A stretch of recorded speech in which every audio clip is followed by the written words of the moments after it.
Բարև բարեկամներ։ Արցախի հանրային հեռուստատեսության եթերում Երևան Ստեփանակերտ ծրագիրն է։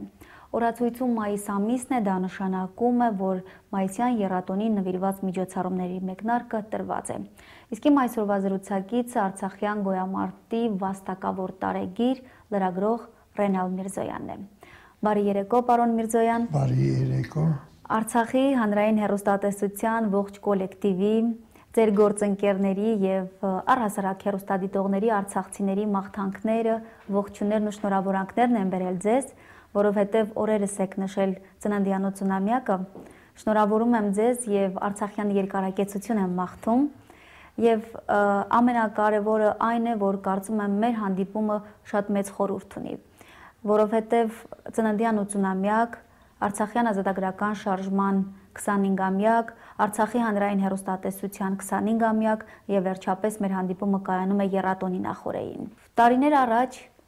գրեթե 60-ին մոտ, երբ Արցախյան իրականությունում ռազմական գործողություններ սկսվեցին եւ մենք պարտադրված էինք պայքարել, պատերազմական օրերին ես գիտեմ, որ դուք նախաձեռնեցիք Արցախյան օբյեկտիվ ծրագիրը եւ ապա այն վերանվանվեց Արցախյան տարեգրություն խորագիրը կրող հաղորդաշարի եւ իրականում 92-ին Հայաստանի հանրային եւ Արցախի հանրային հեռուստատեսությունները գործնականում բարեկամացան եւ եթե չեմ սխալվում առաջին հաղորդումը հենց 92-ին էր մայիսի 18-ին Լաչինի միջանցքի բացմանն էր նվիրված շատ կենսական նշանակությամբ։ Նախ ուզում եմ իմ ողջույնները հղել իմ շատ լավ գործընկերներին, արցախահայ, մաղթել նրանց քաջառողջություն, հաջողություններ կյանքում ու աշխատանքում ու նաև բեղմնավոր գրիչ։ Նրանք էր, որ ինձ պարգևում էին իրենց պատրաստած հաղորդումները եւ ամբողջ 10 տարիների ընթացքում ես այդ հաղորդումները ցուցադրել եմ հայաստանաբնակների համար, ներկայացնելով Արցախում տիրող դաժան իրականությունը, մեր քաջարի ֆիդայինների ապաբանակի փայլուն հաղթանակները, արցախահայության բազում արհավիրքները հաղթահարող կամքն ու ոգին, որովհետև ես ներկա եմ եղել, թե ինչպես մոտ 1 տարի շարունակ արցախահայերը ապրում էին շենքերի կամ իրենց իսկ տների նկուղներում, առանց համարյա լույսի, առանց ջերուցման, առանց բավարար սննդի եւ երբեմն էլ առանց ջրի,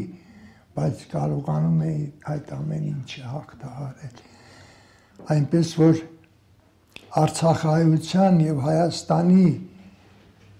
կամավորականների ու նաեւ արցախահայության շնորհիվ է, որ այսօր մենք վայելում ենք հայրենի բերկրանքը։ Եվ ինչքան էլ որ ամպեր կուտակվեն Արցախի գլխին, միևնույն է արցախահայությունը Հայաստանի հետ միասին հասել է ազատության, անկախության, ինչը սկսվեց 88 թվականի փետրվարի 20 բախտորոշ նախագահության նստաշրջան։ Ինչպես ծնվեց հաղորդումը կամ ինչպես ծնվեց գաղափարը ստեղծել նման հաղորդաշար։ Պետք է ասեմ, որ իմ համակուրսեցին է բավականին լավ արձակագիր Արտաշես Հրահրյանը, որը ապրում է Մեծ Թաղլարում։ Եվ պարզ է, որ ունենալով իմ կողքին նման անձնավորություն, ես չէի կարող իներտ մնալ։ Մենք միասին հետևում էինք նաև 87 թվականի մոսկովյան իրադարձություններին, ստորագրահավաքներին, մեր պատվիրակությունների այցերին Մոսկվա եւ այլն։ Իսկ երբ որ 88 թվականի փետրվարի 20-ի բախտորոշ եւ պատմական որոշմամբ Արցախը Հայաստանին վերամիավորելու որոշումը կայացվեց, հենց այդ ժամանակ էլ իմ մոտ մտահղացավ, այն ժամանակ ես ռադիոյում էի, Արցախն այսօր խորագիրը կրող հաղորդաշար պատրաստել եւ արցախյան իրադարձությունները ներկայացնել մեր ժողովրդին,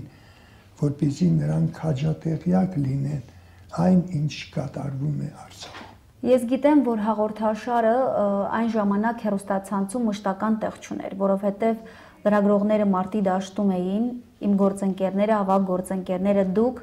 եւ իհարկե զենք փոխարինեցիք տեսախցիկով, գրիչով, թղթով ու ձայնագրիչով եւ գիտեմ, որ հաղորդաշարը եթեր էր հեռարձակվում այն ժամանակ, երբ պատրաստ էր, նույնիսկ մարտի դաշտից անմիջապես ներկայացվում էր։ Դե ինձանից առաջ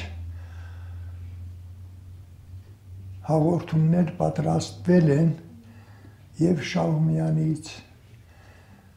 եւ Արցախից, Մավիսակալյանը, Մարգարյանը, բայց մշտական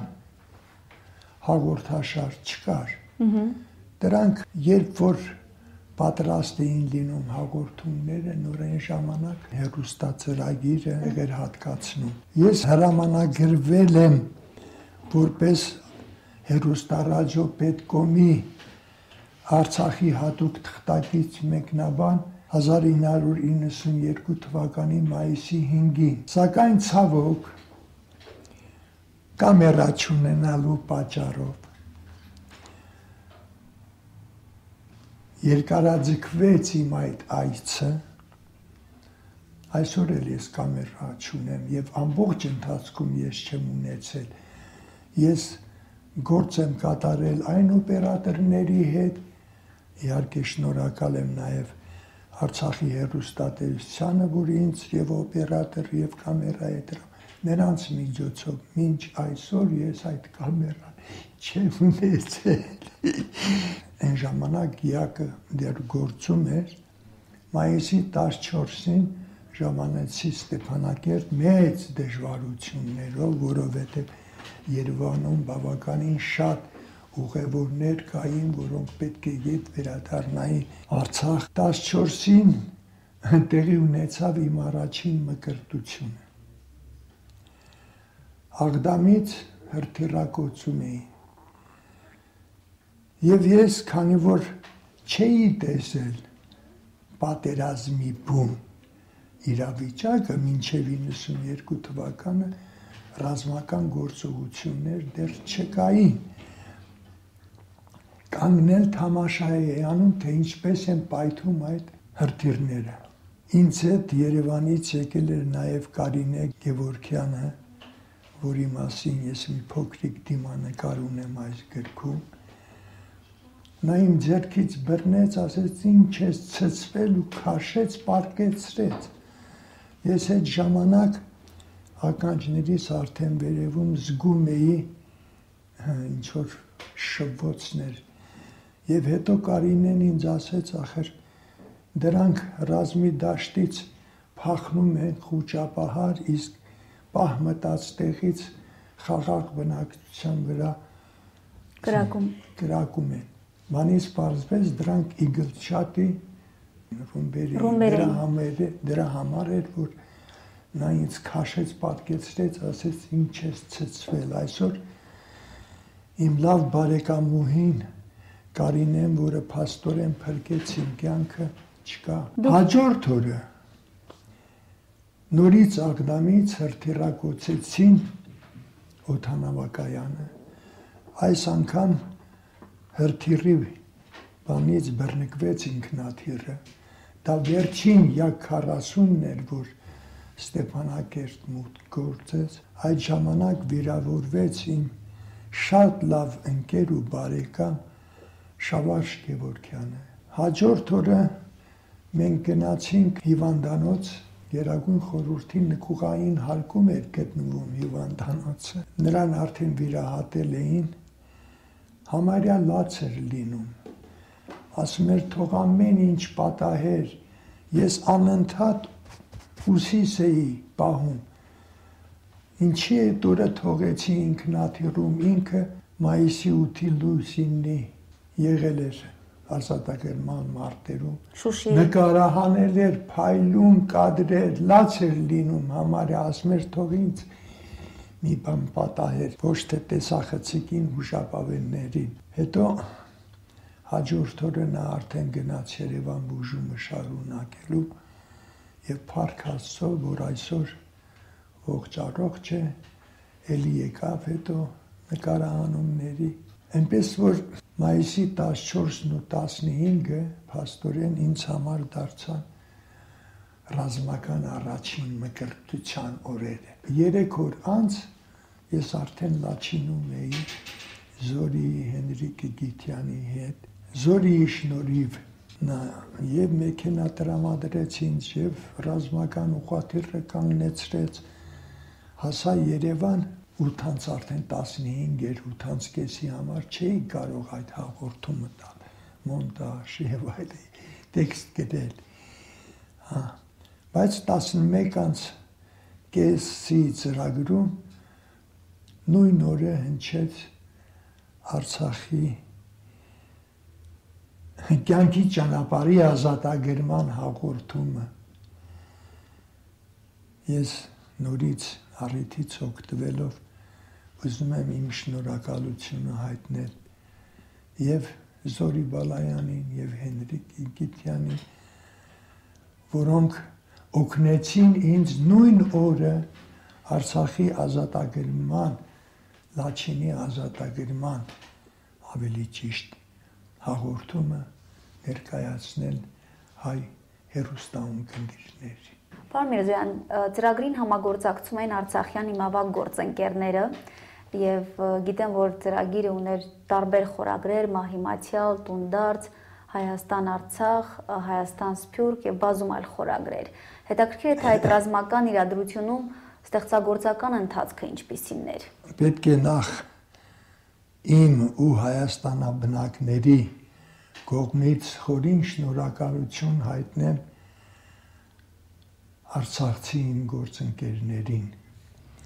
որոնք դժվարին պայմաններում եւ բազմազեղուն ներկայացնում էին Արցախում տիրող իրավիճակը։ Գոյամարտը ստեղծեց Սենոր Հասրատյանը 94 թվականին եւ առաջին հաղորդումը դեռ Ղարաբաղում չցուցադրած ցուցադրվեց Հայաստանում։ Պարոն Միրզոյան, ում հետ եք համագործակցել Արցախում։ Բոլորն էլ իմ լավ բարեկամներն են։ Ես նախ ասեմ, որ Մելորայ Բաղդասարյանից Բաղամերիկ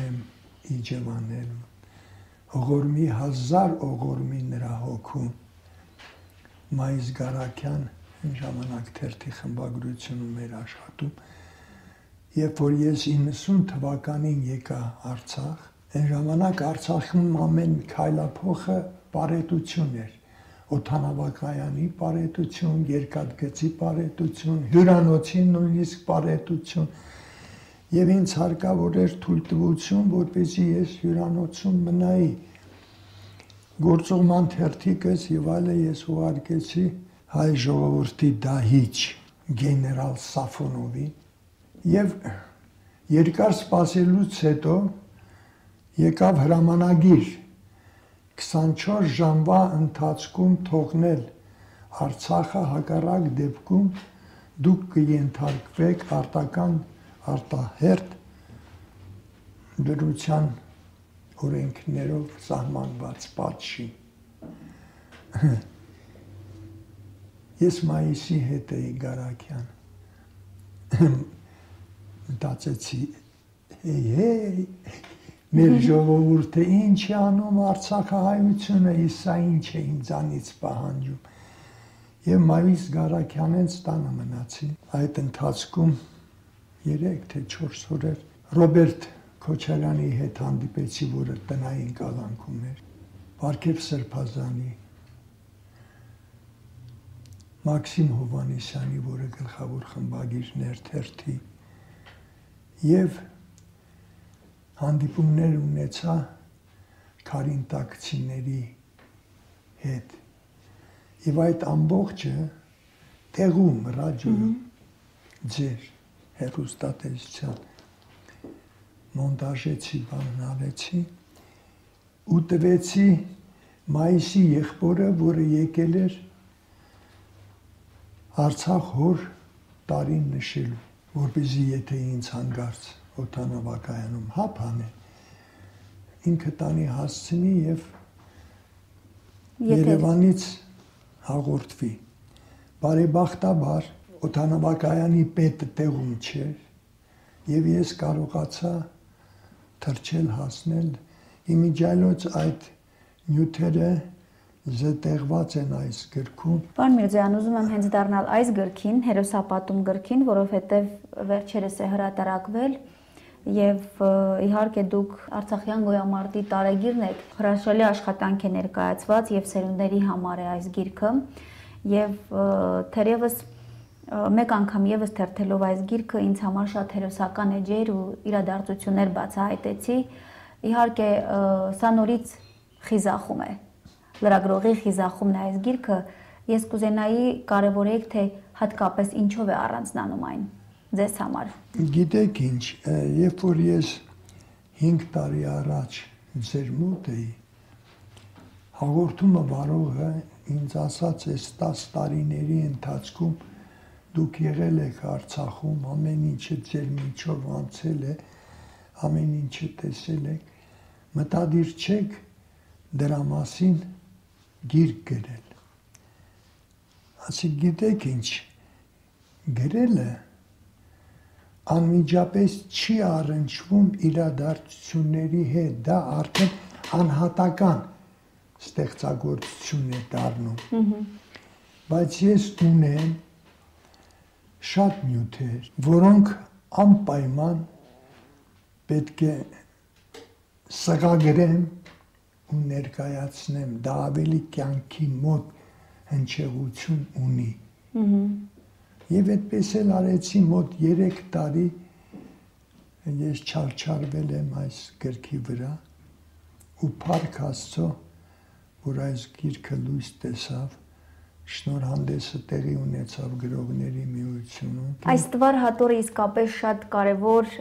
արժեք է ներկայացնում եւ գիտեմ, որ պետք է նորից մեծ թվով վերահրատարակվի գիրքը։ Իմիջիայլոց ասեմ, որ ընդամենը 40 օրինակ էր տպագրվել։ 24 օրինակը ես բաժանեցի Երևանում, ու ազգային գրադարան, Իսահակյանի գրադարան եւ այլ Վարդգես Սրբազան։ 16 օրինակ ուղարկեցի Արցախ եւ այժմ ի ուրախություն ինձ 400 օրինակով պետք է տպագրվի։ Այդ գրքից կարող եմ օրինակներ նվիրել շատ սիրելի Հրաչյա Բեգլարյանի, որին մենք շատ մոտ ենք եղել։ Ես շատ եմ ուզում գալ Արցախ, նաեւ իմ հոգեհարազատ մարդկանց գերեզմանոց գնալ, իմ խոսքը ասել, բայց ցավոք ես հիվանդությունը ինձ թույլ չի տալիս։ Գուրգեն Գաբրիելյանին իմիջիայլոց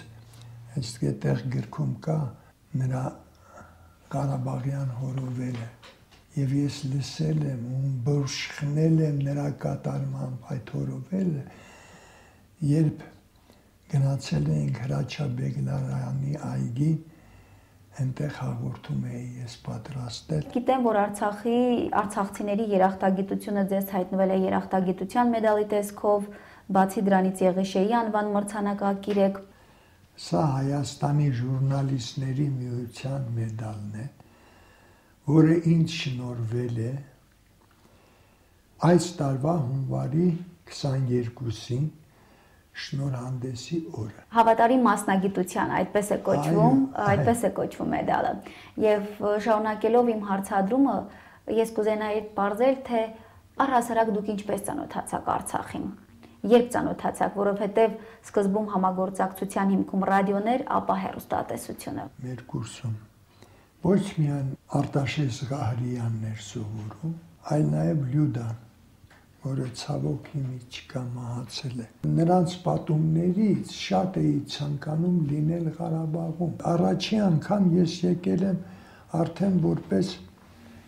ռադիոյի հատուկ թղթակից։ Պարոն Միրզոյան, ուզում եմ այսօր մենք կարևորենք Արցախի հանրային հեռուստատեսության գործունեությունն ու դերը։ Խորհրդային ժուրնալիստիկայի ոսկե կանոններին, այսպես ասած, ծանոթ լինելով, մենք գիտենք, որ այն տարիներին իհարկե շատ ու շատ խնդիրների հարցերի մասին դժվար էր խոսել եւ առհասարակ չէր կարելի խոսել։ Ծնվում է հեռուստատեսությունը եւ շարժման մասին է լուսաբանում, պատմում է այն ամեն ինչ իրականում տեղի է ունենում Արցախում եւ կարծում եմ այն օրերին հեռուստատեսության ծնունդը եւ այս տարի, քանի որ մենք նշանավորում ենք Արցախի հանրային հեռուստատեսության 25-ամյա հոբելյանը,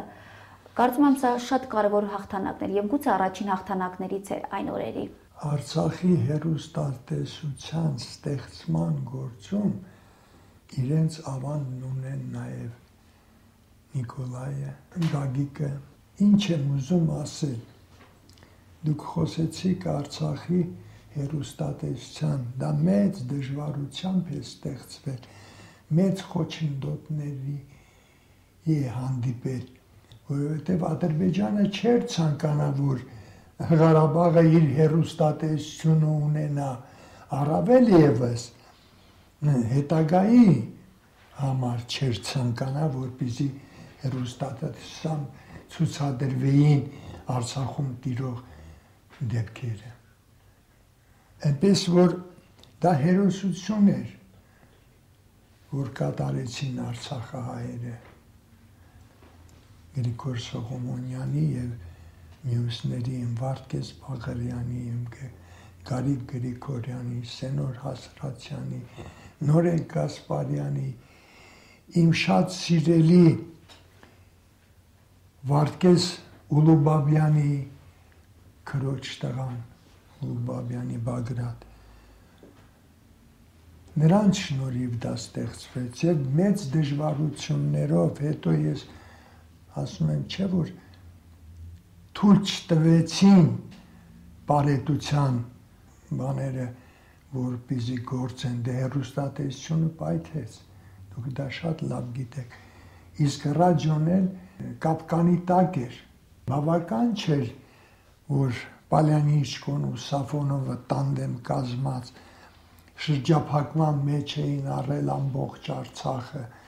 նաև նրանք լրատվական շրջափակման մեջ էին փորձում առնել Արցախ։ Տարբեր թերթերում, գրական թերթում, Երեկոյան Երևանում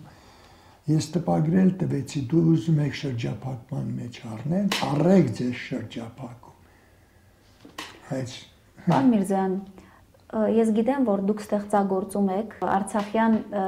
գոյամարտը կամ ազատագրական շարժումը, երբ ծնվեց, այդ ամենը իհարկե մի կողմ դրեցիք։ Շատ մեծերի եք հանդիպել, մեծանուն հայերի, ստեղծագործողների եք ճանաչել եւ հետաքրքիր է, թե մինչեւ լրագրության ասպարեզ գալը ինչի մասին էր գրում ձեր գրիչը։ Նախ ես անչափ շնորհակալ եմ, որ Աստված ինձ շնորհեց լինելու արտասահմանի համար տրվող հաղորդումների վարչությունում, որպես խմբագիր, որպես հատուկ թղթակից եւ այլն։ Որովհետև այդ տարիներին ես կարողացա հանդիպել, հաղորդումներ պատրաստել մեր մեծամեծների մասին, Մարտիրոս Սարյանի, Երվանդ Քոչարի, Խաչատրյանի, Արամ Խաչատրյանի, Սիլվա Կապուտուկյանի, Պարքև Սրբազանի եւ այլն, բացի դրանից նաեւ Սփյուռքահայ մեր մեծերի Գարզուի, Գառնիկ Զուլումյանի, Լուսինե Ամարայի, Ռոզիա Արմենի, այդ ինչպես հիմի է ձեզ հետ խոսում եմ, այդպես էլ ես նրանց հետ հանդիպել, զրուցել եմ։ Նաև երբ որ առաջին կին տիեզերա գնացը եկավ Հայաստան, ես նրա հետ միասին շրջել եմ Տերեշկովայի ու Նիկոլաևի հետ լուսանկար ունեմ, ես մտել եմ թևը ձեր էշկովակի։ Ինչ վերաբերվում է Քուչակին, ուսանողական տարիներից ես սկսեցի գրել եւ դա իմ դարձավ իմ կյանքի պոեմը։ Ամբողջ կյանքում ես փաստորեն գրել եմ այս պոեմը, բայց 87 թվականից ես ոնց որ մոռացության մատնեի իմ կյանքի գիրքը։ Ես ամբողջովին տարվեցի Արցախով հերոսապատում գրքի լույս ընծայումից հետո եմ անդրադարձել նորից Քուչակին, Նահապետ Քուչակին, դու ընտրյալն ես իմ, դա Աստծո խոսքերն են։ Քուչակի ստեղծագործական ու ձեր ստեղծագործական միախառնումը եւ առասարակ ձեր կենսագրությանը ծանոթանալով, ձեզ հետ այսօր զրուցելով, ձեր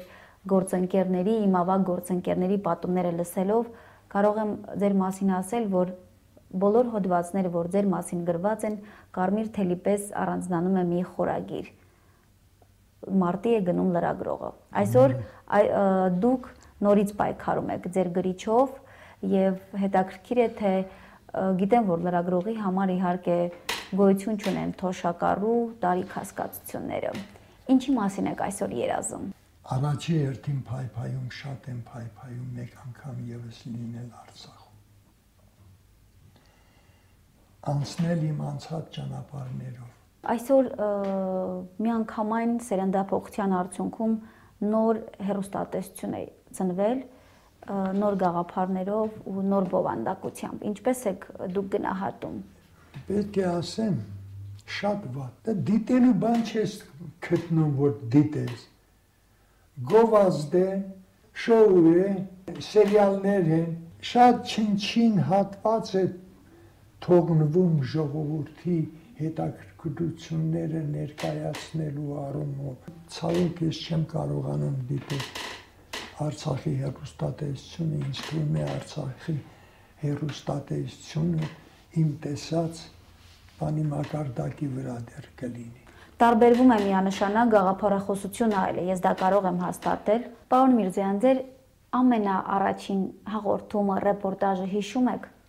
ինչի մասին էր։ Ուրեմն ես ավարտելուց հետո շատ կարճ ժամանակ աշխատել եմ Սոլա գյուղում Հրազդանի շրջանի որպես ուսուցիչ 3.5 ամիս տևեց այդ ժամանակ էլ թղթակցեցի շրջանային թերթին Լենինի ուղիով եւ ինձ հափարեցին տարան թերթ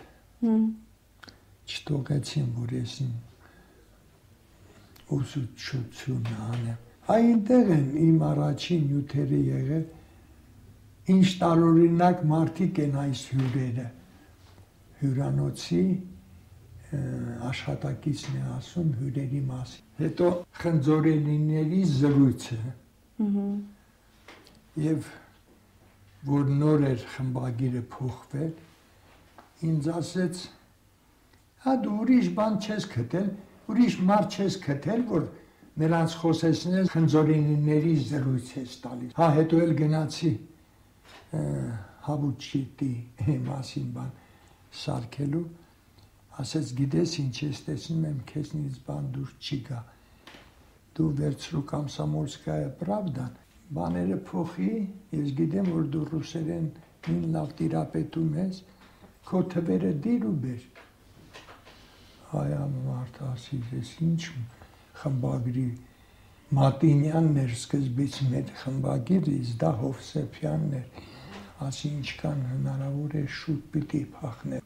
Պարոն Միրզոյան, ցավոք ծրագրին հատկացված րոպեները արդեն սպառված են եւ մենք պետք է հրաժեշտ տանք ծրագիրը կոչվում է Երևան-Ստեփանակերտ եւ մեր խաչմերուկը այսօր հատվել է հենց Երևանում ձեր բնակարանում ուստի հրաժեշտից առաջ ես կուզենայի ձեր մաղթանքը ձեր գոտեպնդումը ձեր սրտի խոսքը ձեր հավատարիմ բարեկամներին եւ Արցախի հանրային հեռուստատեսությանը իր ծննդյան 25-ամյակի առիթով ես առաջին հերթին շնորհակալ եմ որ ինձ բախտ վիճակվեց շուրջ 10 տարի լինել Արցախում, լինել Արցախի հեռուստատեսությունում, որի 25-ամյակն է։ Ես շատ լավ բարեկամներ ձեռք բերեցի Արցախում, դրանք իմ գործընկերներն են եւ ոչ գործընկերները, որոնց հետ ես հանդիպել եմ, շփվել եմ, զրուցել ենք, նույնիսկ նստել ենք, գերուխում ենք արել, հա։ Վարդգես Բաղարյան, Գարիկ Գրիգորյան, Մելորա Բաղդասարյան, Օղորմի հազար Օղորմի հոգու, Սենոր Հասրացյան, Նորեկ Գասպարյան, Ռուդոլֆ Մարտիրոսյան հոյակապ հաղորդավար է, Նարինե Աղաբալյան, իհարկե շնորհավոր եք Նարինեին տղայի ամուսնության կապակցությամբ։ Արցախը արդեն հասել է իր նպատակին, առաջիկա տարիներին անպայման ինքնորոշումը կլինի։ Տիգրանակերտի այդ փլատակները բաները ինչի մասին են ասում, որ սա մերն է եւ մերն է եղել միշտ։ Երջանկություն եմ ցանկանում 1001 արհավիրքներ տեսած Արցախահայությանը։ Ձեզ շնորհակալություն մեկ անգամ եւս պարոն Միրզոյան, որ այսօր ստեղծագործական հետաքրքիր զրույց ունեցանք, իսկ ձեր վաստակի համար լրագրողական նոր սերնդի անունից մեկ անգամ եւս շնորհակալություն եւ խոնարհումը, որովհետեւ մեր զրույցը պիտի ամբողջացնեմ իհարկե նորից ձեր տողերով, ինչպես հերոսապատում գրքում է գրված, որ այս գիրքը ձեր աշխատանքը եւ այն քաջորդիների աշխատանք, ովքեր առաջին գծում են խրամատում, ովքեր թիկունքում են, ովքեր հայրենիքից դուրս էին, բայց հայրենիքին աջակից թույլ են տալիս, որպեսզի նոր սերունդները լինեն ոչ թե այսօրվա ասպետ, այլև վաղվա ասպետը, որովհետև, ինչպես դուք եք ասում, ժամապահը քնելու իրավունքը չունի։ Թռիչքի համար է ծնվել արծիվը, երկնքից աշխարհին նայելու համար, հպարտ է ու վեհ, ինչպես բիբլիական Արարատ լեռը, ի վերուս տվածից ավելին չի ուզում, բայց երբ փորձում են ընդհատել թռիչքը, երբ ջանում են խլել ազատությունը, այն ժամ ցույց է տալիս թևերի ուժն ու մագիլների զորությունը։ Երևի սրանով էլ ավարտենք մեր զրույցը։ Շնորհակալություն, ձեզ ուրախ կլինենք նորից տեսնել Արցախում։ Դե ինչ բարեկամներ, այսքան այսօրվա համար։